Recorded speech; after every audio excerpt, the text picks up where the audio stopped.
How to fix connection lost in Ubisoft Connect. What you need to do is get over to your desktop and search for and press Windows plus R on your keyboard, then type a percentage app data percentage.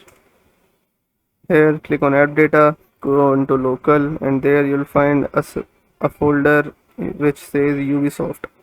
Just select the folder, right click it, and then delete the folder, and then restart your PC. Then check if your problem solves. If your problem still occurs, so make sure to comment down below so we can bring a detailed guide on this video.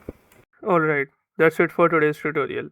I really hope this video helped you solve your problem or learn something new about your PC. My goal on this channel is to make everything about computers simple and easy, whether it's fixing errors, downloading software or any game, boosting performance of any Windows or any game, or understanding new tools. If this video was helpful in any way, don't forget to hit the like button because it really motivates me to keep bringing you more useful content.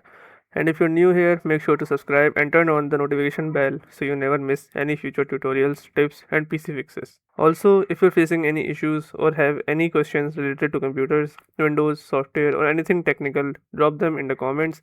I read all of your comments and I'll try my best to help you out. Thanks a lot for watching. Take care of your system, keep learning, and I'll see you in the next video. Thanks for watching.